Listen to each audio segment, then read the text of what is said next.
ಎಲ್ರಿಗೂ ನಮಸ್ಕಾರ. KPSCದು ಅಪ್ಡೇಟ್ಸು ಏನಪ್ಪ ಅಂದರೆ KS ಎಕ್ಸಾಮ್ಸ್ ಯಾವಾಗ ಮಾಡ್ತಾರೆ ಅಂತ ಹೇಳಿದ್ರೆ, ಈ ಒಂದು ಆಲ್ಮೋಸ್ಟ್ ನವಂಬರ್ ಟು ಡಿಸೆಂಬರ್ ಅಲ್ಲಿ ತನಕ ಯಾವುದೇ ಡೇಟ್ಸ್ ಇಲ್ಲ ಅಂತ ಹೇಳಿದ್ದಾರೆ. KSದು ಒಂದು exam may be after December ಆದಮೇಲೆ ಅಂತ ಹೇಳ್ತಾ ಇದ್ದಾರೆ. ಯಾಕೆಂದರೆ ಈ ಸತಿ ವೀಕ್ ಡೇಸಲ್ಲಿ ಎಕ್ಸಾಮ್ ಮಾಡಬಾರ್ದು ಅಂತ ಒಂದು ಡೈರೆಕ್ಷನ್ ಬಂದಿದೆ. ಒಂದು ಸಾಟರ್ಡೇ ಏನಾದರೂ ಮಾಡಬೇಕಂತ ಪ್ಲ್ಯಾನ್ ಮಾಡ್ತಿದ್ದಾರೆ. ಸಾಟರ್ಡೇ ಏನಾದರೂ ಫ್ರೀ ಇದ್ದರೆ ಮಾಡ್ಬೋದು, ಇಲ್ಲಾಂದರೆ ಡಿಸೆಂಬರ್ ಆದಮೇಲೆ ಎಕ್ಸಾಮ್ಸ್ ಮಾಡ್ತೀನಿ ಅಂತ ಹೇಳ್ತಿದ್ದಾರೆ. KS ಒಂದು ಎಕ್ಸಾಮ್ಸ್ ಡೇಟ್ ಅನೌನ್ಸ್ಮೆಂಟ್ ಕೇಳಿದ್ವಿ, ಟೆಂಟೇಟಿವ್ ಡೇಟು, ಆದಷ್ಟು ಬೇಗ ಬಿಡ್ತೀನಿ ಅಂತ ಹೇಳಿದ್ದಾರೆ. ಎರಡನೇದೇನಪ್ಪ ಅಂತಂದರೆ 670 ಪೋಸ್ಟು ತುಂಬ ಕಮೆಂಟ್ಸ್ ನೋಡಿದ್ರೆ ತುಂಬ 670 ಪೋಸ್ಟ್ ರಿಸಲ್ಟ್ಸ್ ಕೇಳ್ತಾಯಿದ್ರಿ.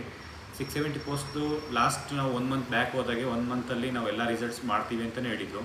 ಬಟ್ ಇನ್ನೂ ಯಾವುದೇ ರೀತಿ ಅಪ್ಡೇಟ್ಸ್ ಬಂದಿಲ್ಲ. ನಾವು ಅದು ಈ ವೀಕಲ್ಲಿ ಒಂದು ಡೇಟ್ ಹೇಳ್ತೀವಿ, ದಯವಿಟ್ಟು ಅವಾಗ ಎಲ್ಲರೂ ಬನ್ನಿ, ಹೋಗೋಣ. ಒಂದು 670 ಪೋಸ್ಟ್ ಆದಷ್ಟು ಬೇಗ ರಿಸಲ್ಟ್ಸ್ ಬಿಡಿಸ್ಕೊಡೋಣ. ಅದಾದಮೇಲೆ MNP ATP ಮತ್ತು ಸ್ಟಾಟಿಸ್ಟಿಕಲ್ ಇನ್ಸ್ಪೆಕ್ಟ್ರದು ಮತ್ತು RWS JEದು ರಿಸಲ್ಟ್ಸ್ ಅಡಿಷ್ನಲ್ ಲಿಸ್ಟ್ ಕೇಳ್ತಾಯಿದ್ರಿ. ಅದು ನಿಮಗೆಲ್ಲ ಗೊತ್ತಿದೆ. ಇವಾಗ ಕೋರ್ಟಲ್ಲಿದೆ.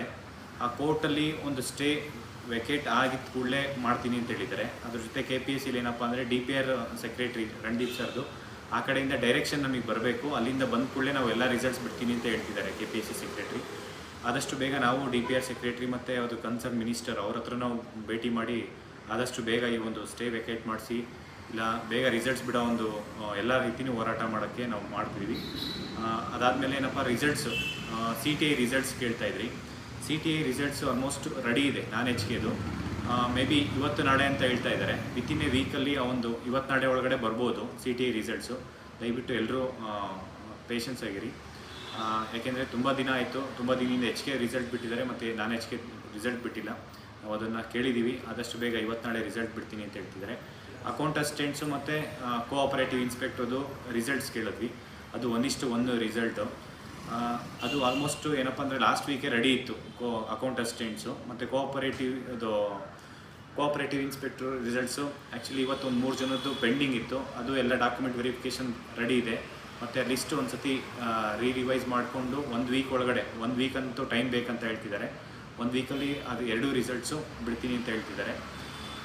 ಇದು ಒಂದು ಲ್ಯಾಂಡ್ ಸರ್ವೇಯರ್ದು ಡೇಟು, ಅಂದರೆ ಎಕ್ಸಾಮ್ ಯಾವಾಗ ಆಗುತ್ತೆ ಅನ್ನೋ ಡೇಟ್ ಕೇಳ್ತಾಯಿದ್ರಿ. ಆ ಡೇಟ್ ಆದಷ್ಟು ಬೇಗ, ಅಂದರೆ ಈಗ ಎಲ್ಲ ಡೇಟ್ಸ್ ಏನು ಗ್ರೂಪ್ ಸಿದು ವೇರಿಯಸ್ ಎಕ್ಸಾಮ್ಸ್ ಏನಿದೆ ಅದ್ರ ಡೇಟ್ಸ್ ಎಲ್ಲನೂ ಆದಷ್ಟು ಬೇಗ ಬಿಡ್ತೀನಿ ಅಂತ ಹೇಳಿದ್ದಾರೆ. ಒಂದು ಡೇಟ್ಸ್ ಏನಪ್ಪ ಅಂದರೆ ನವಂಬರ್ ಡಿಸೆಂಬರ್ ತನಕ ಯಾವುದೇ ರೀತಿ ಇಲ್ಲ ಅಂತ ಹೇಳಿದ್ರು. ಮತ್ತು ಮೋಟರ್ ವೆಹಿಕಲ್ ಇನ್ಸ್ಪೆಕ್ಟ್ರದ್ದು ಅಷ್ಟೇ ಮೇ ಬಿ ಡಿಸೆಂಬರ್ ಆದಮೇಲೆ ಅಂತ ಹೇಳ್ತಿದ್ದಾರೆ. ಮೋಟರ್ ವೆಹಿಕಲ್ ಇನ್ಸ್ಪೆಕ್ಟ್ರದ್ದು ಡಿಸೆಂಬರ್ ಆದಮೇಲೆ ಎಕ್ಸಾಮ್ಸ್ ನಡೆಸೋದು. ಅಲ್ಲಿವರೆಗೂ ತುಂಬ ಚೆನ್ನಾಗಿ ಓದ್ಕೊಳ್ಳಿ, ಟೈಮ್ ವೇಸ್ಟ್ ಮಾಡಬೇಡಿ. ಮತ್ತು ಲಾಸ್ಟ್ ಏನಪ್ಪ ಅಂತಂದರೆ ಈ ಒಂದು ಕನ್ನಡ ಕಂಪಲ್ಸರಿದು ತುಂಬ ಜನ ಇದ್ದೀರಾ ಸ್ಟೂಡೆಂಟ್ಸು. ಅದರಲ್ಲಿ ಆಲ್ಮೋಸ್ಟ್ 1,20,000 ಅಂದರೆ ಈ ಒಂದು ಅಪ್ಲಿಕೇಶನ್ಸ್ ಏನು 15th ಇದೆ ಎಕ್ಸಾಮ್ಸು, 14, 15 ಆ ಎಕ್ಸಾಮ್ ಬರೀಬೇಕಾದ್ರೆ ಆಲ್ಮೋಸ್ಟ್ 1,20,000 ಜನ ಕನ್ನಡ ಕಂಪಲ್ಸರಿ ನೋ ಅಂತ ಕೊಟ್ಟಿದ್ದೀರಾ. ಅಂದರೆ ನಾನು ಕನ್ನಡ ಕಂಪಲ್ಸರಿ ಎಕ್ಸಾಮ್ಸ್ ಯಾವುದೇ ರೀತಿ ಕ್ಲಿಯರ್ ಆಗಿಲ್ಲ ಅಂತೇಳಿ KPSCಗೆ ಒಂದು ಕ್ಲಾರಿಫಿಕೇಷನ್ಸ್ ನಾಳೆ ಕೊಡ್ತೀನಿ ಅಂತ ಹೇಳಿದ್ದಾರೆ. ಏನಪ್ಪ ಅಂತಂದರೆ ಆ ಒಂದು ಕನ್ನಡ ಕಂಪಲ್ಸರಿ ಏನು CTI ಎಕ್ಸಾಮ್ಸಲ್ಲಿ ಕ್ಲಿಯರ್ ಮಾಡಿರೋರು ಈ ಎಕ್ಸಾಮ್ಸ್ ಕ್ಲಿಯರ್ ಅಂದರೆ ಎಕ್ಸಾಮ್ಸ್ ಅಟೆಂಡ್ ಮಾಡೋದು ಬೇಡ ಅಂತಲೇ ನಾವು ಕೇಳಿದ್ವಿ. ಬಟ್ ಅದನ್ನು ಅವರು ಯಾಕೆ ಅಂತಂದರೆ ಒಂದೊಂದು ಸ್ಟೂಡೆಂಟ್ಸ್ ಒಂದೊಂದು ಎಕ್ಸಾಮ್ ಆ ಎಕ್ಸಾಮ್ ಬರೀಬೇಕಂದ್ರೆ 2,000 3,000 3,000 4,000 ದುಡ್ಡು ಖರ್ಚಾಗುತ್ತೆ ಅಂತ ಹೇಳ್ತಾಯಿದ್ವಿ. ನಾವು ರಿಕ್ವೆಸ್ಟ್ ಮಾಡಿದ್ವಿ KPSCಗೆ.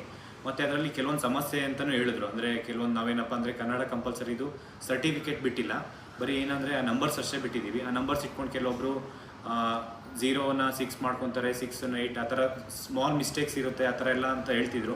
ಬಟ್ ಅದೆಲ್ಲ ಒಬ್ರಿಬ್ರಿಗೆ ಆಗೋ ಒಂದು ಇದರಿಂದ ಸುಮಾರು ಆಲ್ಮೋಸ್ಟ್ 70,000 ಅಂದರೆ 50,000 ಸ್ಟೂಡೆಂಟ್ಸು 70,000 ಸ್ಟೂಡೆಂಟ್ಸು CTI ಎಕ್ಸಾಮ್ಸಲ್ಲಿ ಕ್ಲಿಯರ್ ಆಗಿದ್ದಾರೆ. 50,000 ಸ್ಟೂಡೆಂಟ್ಸ್ ಅಷ್ಟೇ ಆಲ್ಮೋಸ್ಟ್ ಇದರಲ್ಲಿ ಎಂಟ್ರ್ ಆಗ್ತಾ ಇರೋದು. ಈ ಕಾಮನ್ ಬರೀಬೇಕಂದ್ರೆ 1,20,000 ನೋ ಅಂತ ಎಕ್ಸಾಮ್ಸ್ ಕೊಟ್ಟಿದ್ದಾರೆ. ಆಲ್ಮೋಸ್ಟ್ 70,000 ಸ್ಟೂಡೆಂಟ್ಸ್ಗೆ ಅನುಕೂಲ ಆಗುತ್ತೆ. ನಾನು ಈ ವಿಡಿಯೋ ಮುಖಾಂತರ ಮತ್ತೆ KPSCಗೆ ನಾಳೆ ಏನು ಮೀಟಿಂಗ್ ಇದೆ ಅದರಲ್ಲಿ ಒಂದು ಕ್ಲಾರಿಫಿಕೇಷನ್ ಕೊಡಿ.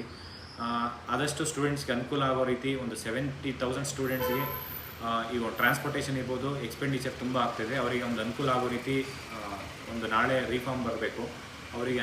ಇದಕ್ಕೂ ಪ್ರೀವಿಯಸ್ ನಾವು ಸೆಕ್ರೆಟ್ರಿ ಅವ್ರ ಹತ್ರ ಎಲ್ಲನೂ ಕೇಳಿದಾಗ ರಿಕ್ವೆಸ್ಟ್ ಮಾಡಿದಾಗೆ ಸ್ಟೂಡೆಂಟ್ಸ್ ಪರವಾಗಿ ನೀವು ಇದು ಮಾಡಿದಿರಿ. ಇವಾಗಲೂ ಅಷ್ಟೇ ನಾಳೆ ಮೀಟಿಂಗಲ್ಲಿ ಡಿಸಿಷನ್ ತೊಗೊಬೇಕಾದ್ರೆ ದಯವಿಟ್ಟು ಸ್ಟೂಡೆಂಟ್ಸ್ ಪರವಾಗಿ ಒಂದು ಈ ಅವಕಾಶ ಮಾಡಿಕೊಡಿ, ಎಕ್ಸಾಮ್ಸ್ ಎಕ್ಸೆಪ್ಷನ್ ಕೊಡಿ.